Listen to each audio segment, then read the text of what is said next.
The hunt for a castle. Henry Carthers gave them a stunned stare. What? Martha looked at the doctor. Judoon? She said again. It's gotta be, hasn't it, doctor? The technique does seem familiar, agreed the doctor. The Judoon, or a gang of very eager workmen with a very, very, very large crane. The doctor and Martha came across the Judoon before. In fact, that's how they met. The hospital where Martha had been a medical student had been whisked away to the moon by the Judoon. They had taken Martha and the doctor with it. In a very dangerous event that followed, Martha had learned that a high-tech Judoon were sort of police force for hire.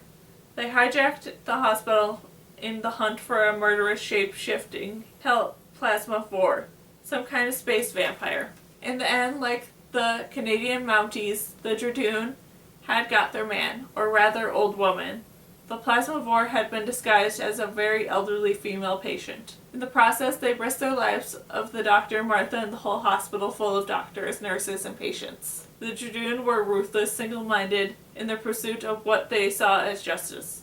The doctor was fishing a slender torch-like device out of his pocket, adjusting its controls when waved it towards the gaping crater. The device buzzed and clicked. Plasma core traces, said the doctor. It's a Judoon, all right. He switched off the device and put it away. Henry Carthers, slowly getting over the shock, looked from one of them to the other of them. Who are you? What's going on? Who the devil are these Judoon? The doctor sighed, explaining away the difficult bits. I'm the doctor and this is Martha. At the moment, I've no idea what's going on. And the Judoon, he paused. Let's just say they're an alien race with the ability to cause what happened here. Carthers shook his head. But it's impossible. The doctor waved towards the crater below. But it happened, he said gently. You don't have to believe me, but you must believe your own eyes. Carthers was struggling to understand. You said an alien race. You mean from outer space.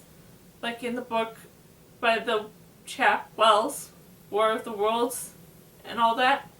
Very like, agreed the doctor, except the Judoon is more like a giant rhino than a giant octopus. But that's just fantasy, said Carthers, just imagination. Oh, come on, snapped the doctor. There are more than 1,000 planets in the galaxy and millions of galaxies. Do you really imagine your little Earth is the only one to support intelligent life forms? Turning away, he studied the crater. To ship something that size, they would have needed some kind of plasma beacon to force the energy somehow. That must have smuggled one inside the castle. He turns back to Carthers. Think carefully. Did you see any kind of advanced alien device inside the castle? I don't think so. What would it look like? Something very big? Doesn't have to be. A glass sphere, probably, about the size of a cricket ball. That might be some kind of spinning energy vortex inside. Like, sort of a whirlwind. Carthers looked stunned. I could tell you exactly where it was. The doctor. It was in my luggage. I took it into the castle. He looked at the crater where the castle once stood. He grabbed the doctor's arm and said wildly, Don't you see? I'm responsible. I'm responsible for this.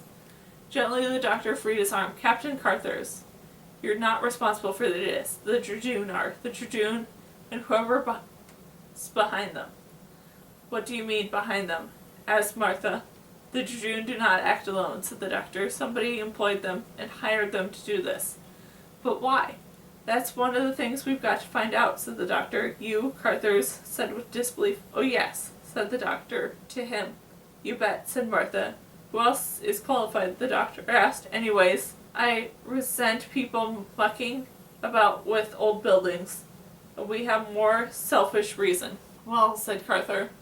What happened here puts Martha's entire future in danger, my friends and family too. How so? A huge interference with the timeline, said the doctor. No King Edward VII means no George V means no George VI. Carthers began to splutter, but the doctor carried no regard on regardless. No Elizabeth II, God bless her, and no King Charles III and Queen Camilla, no King William V. No, we haven't got there yet, have you? Anyway, you see what I mean. Not exactly, no, said Martha. The royals affect me and my family because Everyone's life will be disrupted, said the doctor. All human history changed. This might only be the start of it. Imagine castles going missing all over Britain. Anything could happen, or not happen. Your mom might never meet your dad, and you might never be born. We've got to sort this out. Nothing to do with a certain person being completely unable to mind their own business, I suppose. Certainly not, said the doctor. Time Lord's got to do what a Time Lord's got to do. Nudged her shoulder gently. And it'll be fun. I mean, aren't you curious? Just a tiny bit? Henry Carthurs was staring widely at them. What the devil are you two talking about? We've got to do something. Oh yes, said the doctor, and you can help us. I can? How? You said you brought the plasma beacon to the castle.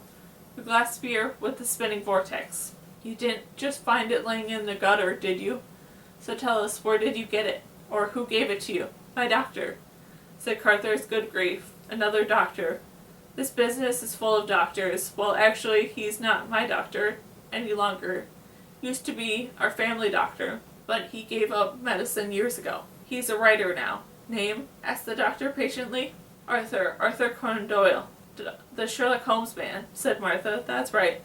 Arthur Conan Doyle, said the doctor. How did Arthur Conan Doyle come to give you the device? Why did he give you the device? I mean, where did he get the device? Carthur shrugged. He turned up at my room the night before I came up to Balmoral. Seemed very worried. I was surprised to see him. We'd met once or twice since he gave up medicine, but we weren't close. Go on, said the doctor, wagging his finger, testing out the man's story. He produced this glass sphere with a kind of spinning light inside. Said it was a scientific breakthrough and a possible energy source of great power. Begged me to take it to Balmoral to show it to the king. He wanted me to persuade the king to pass it on to the top scientific fellows of the Royal Society. Said he was writing a report explaining everything, but he was desperate to get the device into safe hands. So you agreed. Not at first, but he went on and on, seemed so frantic. And well, the thing looked harmless enough. Sort of a fancy crystal ball. I thought it might amuse His Majesty, so I gave in and took it. What happened then? He swore me to secrecy before he left. Did he say where he got the crystal ball thing? Asked Martha. No, not a word. To tell the truth, I wasn't really interested enough to ask. Seemed like a parlor trick, as I said, an amusement.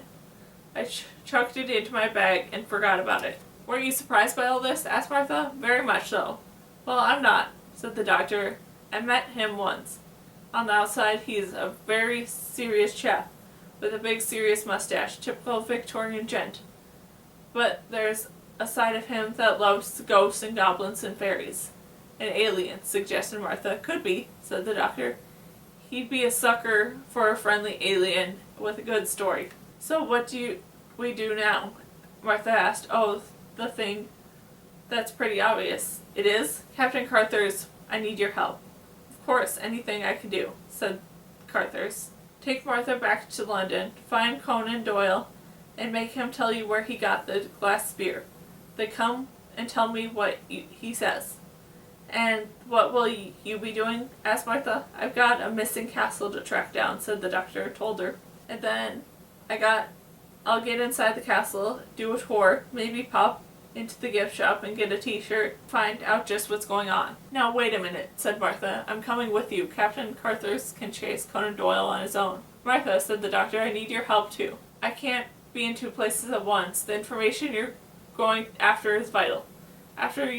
You're the only one who can get it to me. Martha knew what he meant. The doctor had sonicked her mobile phone so that it had near endless battery life and an amazing range. You're not just sending me out of danger, she asked suspiciously. I'm just worried I'm sending you into danger, said the doctor. At least I know what I'll be facing. You don't.